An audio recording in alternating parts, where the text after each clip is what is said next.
हमें अपने पेरेंट्स, हमें अपने टीचर्स की सजेशन को अपोज करना चाहिए अपने आप को प्रूव करने के लिए?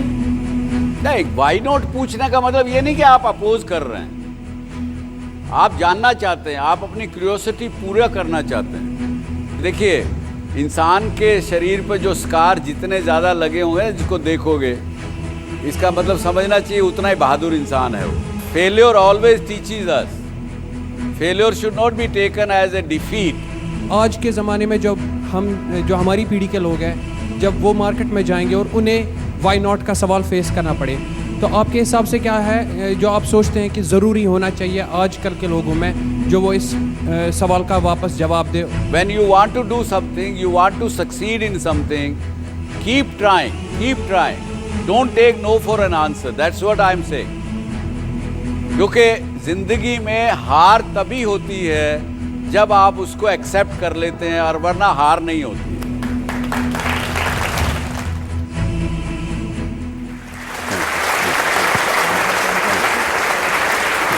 Thank you. How are you today? अभी पिछले दिनों मेरे पास एक किसी ने बड़े गुस्से वाली चिट्ठी लिखी, दर्शक ने। उन्होंने लिखा, क्योंकि एक पीछे एक शो आया था मेरा, उस पे हमने टॉपिक डिस्कस किया था, आप ये समझें कि आपके पास केवल 24 घंटे की ज़िंदगी बाकी है, तो क्या करेंगे आप?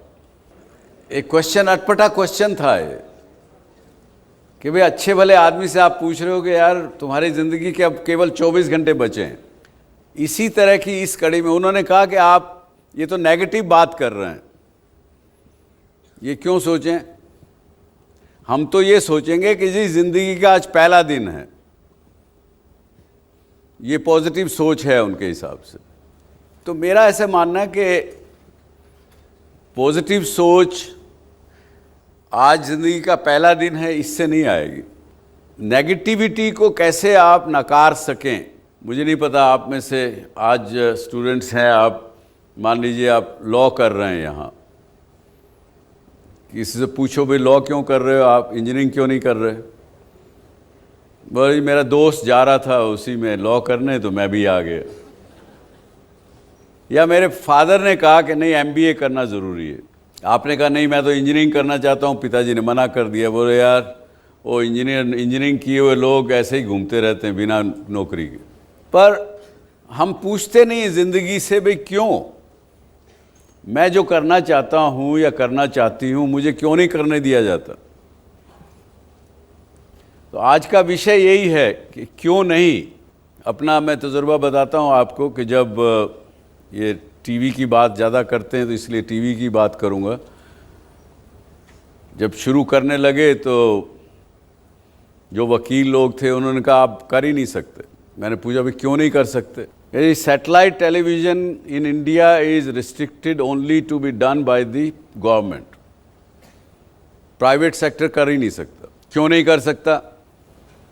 ऐसा कानून है। उसके बाद आगे बढ़े तो ये क्वेश्चन हुआ कि क्या चलाएंगे, प्रोग्रामिंग क्या दिखाएंगे? प्रोग्राम तो हम दिखाएंगे, सब फिल्में दिखाएंगे, उनके गाने दिखाएंगे, कुछ और कार्यक्रम बनाएंगे। तो उनका आईपीआर ठीक नहीं है, प्रोड्यूसर ने अनाप शनाप राइट्स लिख के दे दिए हैं, किसी के पास है नहीं। क्यों है ऐसा? तो क्यों जो प्रश्न है, क्यों नहीं, आपको ज़िंदगी में हर मोड़ पर आपको सलाह दी जाएगी ये आप नहीं कर सकते, लेकिन आपको पूछने की आदत है कि नहीं, क्यों नहीं, मैं क्यों नहीं कर सकता, मैं ये क्यों नहीं कर सकती। ये जब हम प्रश्न नहीं पूछते हैं अपने आप से या बाहर वालों से, तो एक न एक दिन हमारे अंदर भी नकारात्मक सोच आने लगती है। हम भी ज़िंदगी को नेगेटिव रूप में देखने लगते हैं, और जैसे नेगेटिविटी आ गई हमारे अंदर, वो मल्टीप्लाई होती है, फिर अंदर ही अंदर वो मल्टीप्लाई होती है। तो आपको कुछ भी जो चीज़ है वो पॉजिटिव दिखेगी नहीं। ज़िंदगी से हताश, निराश। अमेरिका एक ऐसी सोसाइटी है, अमेरिका में लगभग 35 से 40% लोग डिप्रेशन की गोलियां लेते हैं। और depression starts only with negativity. आप में से किसने कितना ऐसा कुछ महसूस किया है कभी? मैं 9th क्लास में था, मैं एक कोडिंग कंपटीशन में जाना चाहता था। तो मैंने अपनी फैमिली को बोला कि मेरे को 5000 रुपीज़ चाहिए, फॉर्म फिल करना है, ये करना है। तो मेरे डैड ने और लोगों से पूछा, वो बोलते हैं कि आपका लड़का तो बहुत छोटा है, ऐसे कैसे जा सकता है। तो घर वालों ने बहुत बोला कि नहीं आ सकते, नहीं आ सकते, नहीं आ सकते। तो मैंने उनसे बोला कि ठीक है, एक बार मौका दे दो, जीतूँ तो ठीक है, नहीं तो फिर मैं किसी चीज़ के लिए नहीं बोलूँगा। भले ही मैं नहीं जीता, बट मैं फेमस हो गया। और फिर घर वालों ने अलाउ कर दिया आगे कॉम्पिटिशन जाने के लिए। बट कम से कम मैं 15 दिन तक घर वालों को परेशान करता, मुझे जाना है, मुझे जाना है, मुझे जाना है, मुझे जाना है। तो आपने उनकी ना को हाँ में बदल दिया। Yes sir. बड़ा अच्छी बात, very good. Anybody else, any other example? Sir, जहाँ तक बात क्यों नहीं की है, तो मुझे ऐसा लगता है कि सर कुछ चीज़ें एडवाइजेबल होती हैं जो नहीं करनी चाहिए। टीनेज मेंटालिटी एक ऐसी मेंटालिटी होती है, एक ऐसी जनरेशन होती है जिसमें अट्रैक्शन, डिज़ायर्स बहुत ज़्यादा होते हैं। तो वो हर चीज़ चाहता है कि वो करे, वो करे, वो करे, बट एट दैट इंस्टेंट वो चीज़ उसके लिए गलत हो सकती है। तो सर, जहाँ तक बात है क्यों नहीं, तो वो सिर्फ उन चीज़ों तक लीगल है, उन चीज़ों तक रिस्ट्रिक्टेड है जो सही है। और सर बात अगर आती है नेगेटिविटी की, तो sir these all depends on our actions, on our beliefs. हम कैसे, हमारे जेस्चर है, हमारा कैसा बिहेवियर है, उसी के हिसाब से negativity and positivity it automatically comes in our mind. Good. जैसे सर अगर आप किसी होली स्क्रिप्चर्स पर भी देखें, अगर किसी if let's take example of Gita, तो सर उसमें भी लिखा हुआ है the deeds which we do, the deeds which we commit, वही सारा हमारे पूरी साइकिल में होता रहता है। क्योंकि sir it is sir like a programme.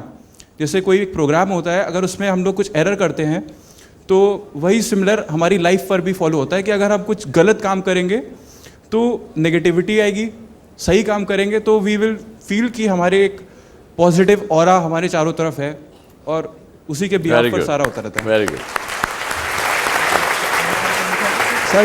मतलब आज के 1.5 साल पहले मैं भंगड़ा सीखने गया था फर्स्ट टाइम। तो मेरे दोस्तों ने कहा, सबने कहा कि तेरे बस की नहीं है भंगड़ा करना, क्योंकि जो भंगड़े करने वाले होते हैं बहुत ज़्यादा मतलब हट्टे कट्टे होते हैं, लंबे होते हैं। तो मैंने कहा नहीं, मैं करके दिखाऊंगा। वो रोज़ मेरे को मजाक उड़ाते थे, कहते नहीं तेरे बस की नहीं, तू नहीं कर पाएगा। और सर इस साल मैंने जनवरी में इंडिया को रिप्रेजेंट किया। बहुत अच्छे। yes. और सर मोरोवर मैं उत्तर प्रदेश का था, तो मुझे कहते तू नहीं कर पाएगा। और इस साल मैंने अपने आप को मतलब मैंने इंडिया को रिप्रेजेंट किया भंगड़े में, ओमान जाके, Muscat. Very good, very good.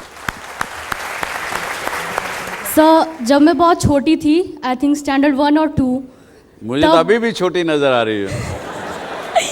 Sir यहाँ से थोड़ी सी बड़ी हो गई हूँ। तब सर मैंने पेरेंट्स को बोला दैट पापा I am interested in singing, मुझे म्यूज़िक क्लास ज्वाइन करा दो। तब मेरे फैमिली वेर लाइक कि नहीं क्या करोगे आप, पढ़ाई में डिस्ट्रैक्शन आएगा, आप म्यूज़िक क्लास जाकर क्या करोगे। नहीं कराया 5, 6, 7, 8, 9, 10 नहीं जाने दिया मुझे।